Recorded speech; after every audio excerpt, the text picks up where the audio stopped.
안녕하세요. 당신이 궁금해하실 만한 최신 정보, 저희가 깊이 파고들어 핵심만 쏙쏙 뽑아드리는 시간입니다. 네, 안녕하세요. 오늘은 좀 뜨거운 주제를 가져왔습니다. 바로 코로나19 백신 접종 후에 특정 암 발생 위험이 높아질 수 있다는 연구 결과가 국내에서 나왔어요. 아, 네. 그 연구 때문에 요즘 말이 좀 많죠? 네, 맞아요. 그래서 오늘 저희는 이 연구 내용과 또 이를 둘러싼 의료계의 여러 의견들, 이걸 좀 자세히 살펴보려고 합니다. 네. 오늘 저희가 주로 볼 자료는 2025년 10월 11일자 동아일보 기사인데요. 거기 나온 이화여대 연구팀 논문 내용이랑 또 고려대 정재훈 교수님 같은 전문가들의 반론, 해석, 이걸 좀 종합적으로 다뤄보겠습니다. 좋습니다. 이 복잡한 사안을 당신이 좀 균형 잡힌 시각으로 보실 수 있도록 저희가 명쾌하게 정리해드리는 게 목표입니다. 그렇죠. 단순히 결과만 나열하는 게 아니라 이게 뭘 의미하는지, 왜 신중해야 하는지 핵심을 짚어드려야죠. 자, 그럼 바로 시작해볼까요? 네, 이 논란 시작은 이화여대 호흡기내과 연구팀이었죠. 국제학술지 바이오마커의 논문을 발표했는데 맞아요. 근데 이게 국내뿐 아니라 영국 데일리메일 같은 외신에도 소개가 되면서 확 커졌어요. 와, 외신까지요? 그럼 연구 내용은 구체적으로 뭐였나요? 연구 설계는 비교적 간단해요. 백신 맞은 사람들이랑 안 맞은 사람들 두 그룹을 한 1년 정도 추적 관찰해서 비교 분석한 거죠. 1년 동안요? 그래서 결과가 어떻게 나왔죠? 여기서 이제 통계적으로 좀 눈에 띄는 결과가 나온 건데요. 백신 접종한 그룹에서 특정한 발생률이 미접종 그룹보다 높게 나타났다는 거예요. 그 기사에 나온 수치들을 보니까 예를 들어서 전립선암 1.69배, 폐암 1.53배, 갑상선암 1.35배, 위암, 대장암, 유방암까지 다 좀 높게 나왔더라고요. 네, 맞습니다. 숫자만 딱 보면 이거 좀 심각한 거 아니야? 이렇게 생각할 수 있죠. 그렇죠. 특히 그 연구에서 65세 이상 고령층에서 이런 경향이 더 뚜렷했다고 하던데요. 네, 그런 부분도 있었고요. 근데 여기서 정말 중요한 포인트는 연구팀 스스로도 이 결과 해석에 대해서는 굉장히 신중했다는 점이에요. 아, 연구팀 자체도요? 어떻게 신중했다는 거죠? 논문에서 명확히 밝혔어요. 이건 백신 접종이랑 특정 암 발생률 증가 사이에 통계적인 연관성이 보인다는 거지, 이게 곧 백신이 암의 직접적인 원인이다. 즉, 인과관계를 증명하는 건 아니라고요. 아, 연관성은 있는데 원인인지는 모른다. 그렇죠. 그래서 이걸 명확히 하려면 앞으로 더 길게, 더 많은 사람들을 대상으로 추가 연구가 꼭 필요하다. 이렇게 강조를 했어요. 연구팀 입장은 그랬군요. 연관성 확인, 인과관계는 미확인, 추가 연구 필요, 명확하네요. 네. 그런데 이 연구 결과에 대해서 의료계, 특히 예방의학 전문가들은 좀 더 강하게 신중론을 이야기하고 있다면서요. 고려대 정재훈 교수님 의견이 대표적인 것 같아요. 네, 맞아요. 정재훈 교수님을 비롯해서 많은 전문가들이 결과 해석에 정말 주의해야 한다. 이렇게 목소리를 높이고 있어요. 가장 핵심적으로 지적하는 게 아까 연구팀도 말했지만 상관관계는 인과관계가 아니다. 이겁니다. 아, 그 유명한 말이네요. 상관관계는 인과관계가 아니다. 근데 이게 사실 들을 땐 쉬운데 막상 이런 사례에 적용하면 좀 헷갈릴 때가 많아요. 좀 더 쉽게 설명해 주실 수 있을까요? 아주 클래식한 예시가 있죠. 여름에 아이스크림 판매량이 늘어나잖아요. 네, 그쵸. 그리고 또 여름에 해수욕장 익사 사고도 늘어나죠. 아, 네. 통계적으로 보면 아이스크림 판매량과 익사 사고 발생률은 같이 증가하는 경향, 즉 상관관계가 있어요.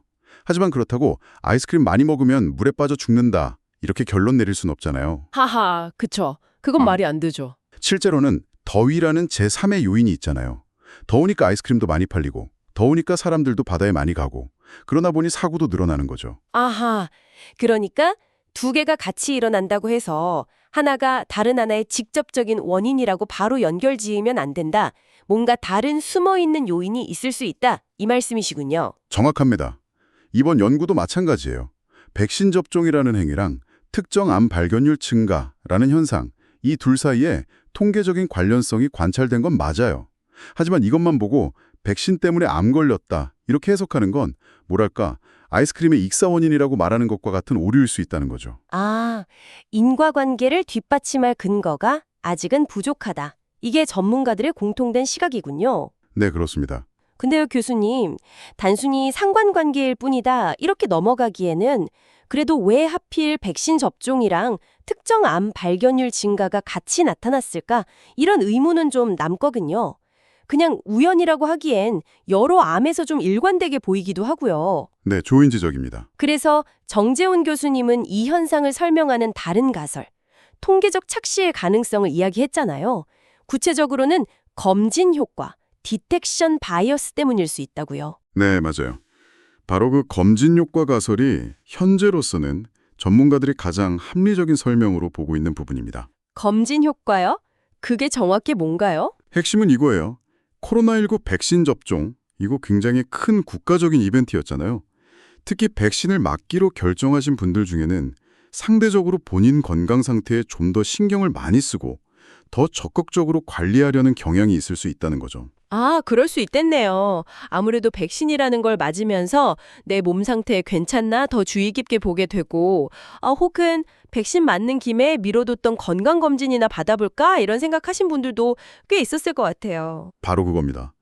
백신 맞은 분들이 안 맞은 분들에 비해서 병원을 좀 더 자주 간다거나 정기검진 외에 추가 검사를 받는다거나 혹은 검진을 좀 더 꼼꼼하게 받는다거나 이런 의료 이용 행태의 변화가 있었을 수 있다는 거예요. 네. 그 결과 이전에는 증상이 없거나 미미해서 모르고 지나쳤을 수도 있는, 그러니까 수면 아래에 있던 초기 암이나 천천히 자라던 암들이 우연히 더 많이 발견됐을 가능성이 높다. 이 설명입니다.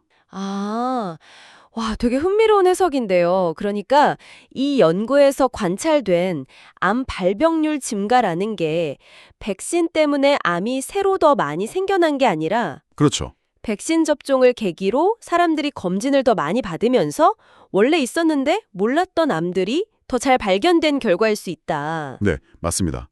특히 암이라는 질병의 특성을 생각해보면 이 검진 효과 가설이 더 설득력이 있어요. 암의 특성이요? 네. 대부분의 암은 독감 바이러스처럼 단기간에 확 생기는 게 아니거든요. 유전자 변이가 쌓이고 세포가 막 비정상적으로 증식하는 과정이 수년, 길게는 수십 년에 걸쳐서 아주 천천히 진행되는 경우가 많아요. 아, 그렇죠.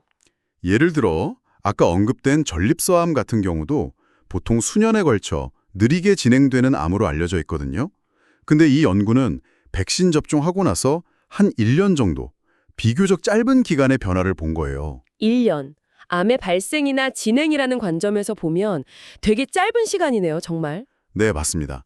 의학적으로 볼 때 백신 맞고 1년 남짓한 기간 안에 백신 때문에 새로운 암이 생겨서 발견될 정도로 진행됐다. 이건 좀 보기 어렵다는 거죠. 아, 시간적으로도 좀 안 맞는군요. 그렇죠. 이런 시간적인 불일치도 결국 이 연관성이 실제 인과관계라기보다는 다른 요인, 즉 검진율 증가 때문에 발견율이 높아진 것일 가능성을 더 강하게 시사하는 부분입니다. 와, 듣고 보니까 정말 합리적인 설명 같아요. 백신 접종이라는 큰 사회적 이벤트가 사람들 건강 행동에 영향을 미쳤고 그 결과 암 발견율이라는 통계 수치가 움직였을 수 있다. 단순히 숫자만 볼 게 아니라 그 뒤에 숨어 있는 맥락, 특히 검진이라는 변수를 꼭 고려해야 한다. 이 말씀이군요. 네, 그렇기 때문에 정재훈 교수님 같은 전문가들이 이런 맥락이나 암의 생물학적 특성에 대한 이해 없이 그냥 연구 결과를 표면적으로만 보고 백신 맞으면 암 걸린대 이런 식으로 공포를 조장하는 건 굉장히 위험하다고 경고하는 거예요. 그렇죠. 그건 과학적 사실을 왜곡하는 것뿐만 아니라 백신이라는 중요한 공중보건 수단에 대한 불필요한 불신이나 사회적 불안감을 키울 수도 있겠네요. 맞습니다. 실제로 정 교수님은 국내 전체 암 발생률 통계를 보면 코로나19 백신 접종 전후로 유의미한 변화가 관찰되지 않았다. 이 점도 중요한 근거로 제시했죠. 아, 맞아요. 그것도 중요하겠네요. 만약 백신이 정말로 특정 암들을 그렇게 높은 비율로 막 유발했다면 국가 전체 통계에도 뭔가 변화가 좀 보였어야 할 텐데 말이죠. 그렇죠. 개별 연구에서 나온 제한적인 결과랑 국가 단위의 전체적인 추세를 비교하는 게 중요해요. 현재까지 발표된 국가 암 통계 데이터를 보면 백신 접종 이후에 특정한 발생률이 확 늘었다. 이런 뚜렷한 증거는 찾기 어렵거든요. 이 점도 이화여대 연구 결과가 백신의 직접적인 영향이라기보다는 다른 요인, 특히 검진 효과 때문일 수 있다는 주장을 뒷받침하는 정황 증거가 되는 거죠. 그런데요, 교수님, 만약 전문가들 설명처럼 검진 효과가 그렇게 결정적인 요인이라면 이화여대 연구팀은 왜 이런 좀 명백해 보이는 한계를 알면서도 이런 연구 결과를 발표했을까요? 뭐 단순히 연관성만 언급했다고 해도 오해의 소지가 꽤 커 보이는데 말이죠. 네, 그것도 충분히 가질 수 있는 의문입니다. 연구자들이 왜 이런 연구를 했고 또 발표했는지 그 속내를 정확히 알 수는 없지만 몇 가지 추론을 해볼 수 있어요. 어떤 추론이 가능할까요? 첫째는 과학 연구라는 게 원래 기존에 잘 모르거나 주목받지 못했던 현상에 대해 질문을 던지고 탐구하는 거잖아요. 네. 비록 방법론적으로 한계가 있더라도 백신 접종과 특정 질병 발생 간의 연관성이라는 주제 자체가 공중보건학적으로 중요하다고 봤을 수 있어요. 둘째는 연구 결과 발표가 동료 과학자들과의 토론이나 후속 연구를 촉발하는 계기가 되기도 하거든요. 연구팀 스스로도 추가 연구 필요성을 강조했듯이 이 연구가 좀 더 정교하고 장기적인 연구의 시작점이 되기를 기대했을 수도 있고요. 아, 과학적 탐구 과정이라는 측면에서 볼 수도 있겠군요. 뭐 그렇다고 결과 해석의 신중함이라 사회적 파장에 대한 책임까지 없어지는 건 아니겠지만요. 물론입니다. 그래서 전문가들이 더 목소리를 내는 거죠. 연구 자체의 의미와는 별개로 그 결과가 대중에게 전달되고 해석되는 과정에서 생길 수 있는 오해나 부작용을 최소화하려는 노력인 셈이에요. 특히 백신처럼 민감한 주제는 더 그렇죠. 맞아요. 대중의 불안감이나 뭐 언론의 속보 경쟁 같은 게 맞물리면서 초기 연구의 제한적인 결과가 마치 확정된 사실처럼 막 부풀려지는 경우가 종종 있으니까요. 네, 그런 경향이 있습니다. 자, 그럼 이 상반되는 정보들 속에서 당신은 어떻게 중심을 잡고 이 사안을 봐야 할까요? 이화여대 연구 결과, 이거 그냥 무시해도 되는 건가요? 무시하기보다는 맥락 속에서 이해하는 게 중요합니다. 전문가들도 이 연구가 백신 안전성이라는 중요한 주제에 대해서 기존에 잘 다뤄지지 않았던 특정 암과의 연관성이라는 새로운 관점에서 문제를 제기했다는 점 자체는 인정을 하거든요. 아, 문제 제기 자체의 가치는 있다. 네, 과학은 끊임없이 질문하고 검증하는 과정이니까요. 그런 점에서 이 연구는 앞으로 더 깊이 있는 연구를 위한 하나의 질문을 던졌다, 이렇게 볼 수도 있어요. 새로운 질문을 던진 가치는 있지만 그 질문에 대한 답은 아직 한참 멀었다. 뭐 이런 거군요. 정확합니다. 이 연구 결과가 진짜 믿을 만한 의학적 결론이나 실제 공중보건 정책의 근거가 되려면 넘어야 할 산이 아주 많아요. 어떤 산들이 있을까요? 아까 길게 설명드렸던 검진 효과 같은 통계적 오류, 즉 바이어스 가능성을 정교한 연구 설계를 통해서 철저하게 통제하고 배제해야 하고요. 그리고 만약에 그래도 통계적 연관성이 계속 보인다면 그 다음 단계로 정말 백신이랑 암 사이에 생물학적인 인과관계가 있는지, 있다면 어떤 메커니즘으로 작용하는지, 실험 연구 같은 걸 통해서 밝혀내야 하죠. 이건 굉장히 엄밀하고 오래 걸리는 검증 과정이에요. 아, 정말 갈 길이 머네요. 네. 그럼 이 모든 정보를 종합했을 때 당신이 꼭 기억해야 할 가장 중요한 점, 시사점은 뭘까요? 몇 가지로 정리할 수 있겠는데요. 첫째, 어떤 연구 결과든 특히 그게 좀 자극적이거나 불안감을 주는 내용일수록 상관관계와 인과관계를 혼동하지 않는 것, 이게 제일 중요해요. 네, 상관관계와 인과관계 구분하기. 그렇죠. 두 현상이 같이 보인다고 해서 하나가 다른 하나의 원인이라고 바로 단정하면 안 된다는 점, 이걸 영장 기억하셔야 하고요. 둘째는 이번 사례처럼 검진 효과 같은 합리적인 다른 설명이 있는지 좀 비판적으로 검토하는 자세가 필요합니다. 대안적 설명 찾아보기. 네, 셋째, 과학적 사실은 단 하나의 연구로 딱 정해지는 게 아니에요. 여러 연구 결과들이 쌓이고 서로 교차 검증되는 과정을 거쳐서 서서히 전립되는 거거든요.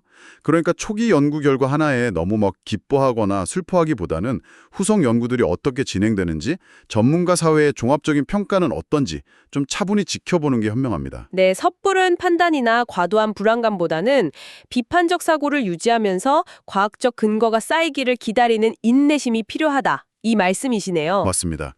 특히 건강 관련 정보는 더 신중해야 해요. 확인되지 않은 정보에 휘둘리기보다는 공신력 있는 기관 발표나 전문가들의 합리적인 설명을 바탕으로 정보를 판단하는 습관, 이게 중요합니다. 네, 오늘 저희는 코로나19 백신 접종과 특정 암 발생률 증가의 연관성을 제기한 이화여대 연구팀 논문, 그리고 이에 대한 의료계 전문가들의 분석과 반론을 아주 깊이 있게 살펴봤습니다. 네. 핵심을 다시 한번 정리하면 연구 결과 백신 접종군에서 특정 암의 발견율이 미접종군보다 높게 나타나는 통계적 연관성은 보고가 됐죠. 백신 접종 이후 높아진 건강 관심과 검진율 증가 때문에 이전에 몰랐던 숨어있던 암들이 더 많이 발견된 검진 효과에 따른 통계적 착실 가능성이 매우 높다. 이게 전문가들의 주요 의견입니다. 따라서 이 연관성의 실체를 명확히 밝히고 백신의 장기적인 안전성에 대한 최종 결론을 내리려면 통계적 오류 가능성을 철저히 배제하고 인과관계를 직접 증명할 수 있는 보다 엄밀하고 장기적인 후속 연구와 과학적 검증이 반드시 필요하다는 점을 확인했습니다. 네, 과학은 그렇게 한 걸음씩 나아가는 과정이죠. 자, 오늘 논의를 마무리하면서 당신에게 한 가지 좀 흥미로운 질문을 던져보고 싶습니다. 이번 논란이 비단 코로나19 백신 문제 보완 아니라 우리 사회의 건강검진 시스템이나 질병 통계 해석 방식 전반에 대해서도 좀 생각해볼 거리를 주는 것 같거든요. 어떤 점에서요? 예를 들어서요, 이번 검진 효과 논란처럼 국가적인 캠페인이라든지 아니면 단순히 의학 기술이 발달하거나 사람들이 건강에 더 신경 쓰게 되면서요, 특정 질병에 대한 검사가 과거보다 훨씬 더 자주, 더 정밀하게 이루어지게 된다면요. 그렇죠. 그럼 당연히 해당 질병의 발견율은 높아지겠죠? 네, 이전에는 모르고 지나쳤거나 훨씬 나중에야 발견됐을 병들이 더 이른 시기에 더 많이 통계에 잡히게 될 거란 말이죠. 맞습니다. 바로 그 지점인데요. 이렇게 변화하는 질병 통계를 우리는 과연 어떻게 해석해야 할까요? 단순히 조기 진단율이 높아져서 좋다거나 숨어있던 건강 문제가 드러났다. 이렇게 긍정적으로만 볼 수 있을까요? 당장 치료가 필요하지 않은 아주 미미한 변화까지 다 찾아내서 과잉 진단이나 과잉 의료로 이어질 가능성은 없을까요? 그거 정말 중요한 질문입니다. 실제로 의료계에서는 그 과잉 진단, 오버 다이어노시스 문제가 계속 제기되고 있어요. 과잉 진단이요? 네. 검진 기술이 좋아질수록 임상적으로는 별 의미가 없거나 그냥 놔둬도 저절로 없어질 수 있는 작은 이상 소견까지 발견하게 되는데 이것 때문에 환자한테 암 환자라는 딱지를 붙이거나 불필요한 치료나 추적 검사를 하게 돼서 오히려 삶의 질을 떨어뜨릴 수 있다는 우려죠. 갑상선암 사례가 대표적으로 많이 이야기되곤 합니다. 그렇군요. 갑상선암. 들어본 것 같아요.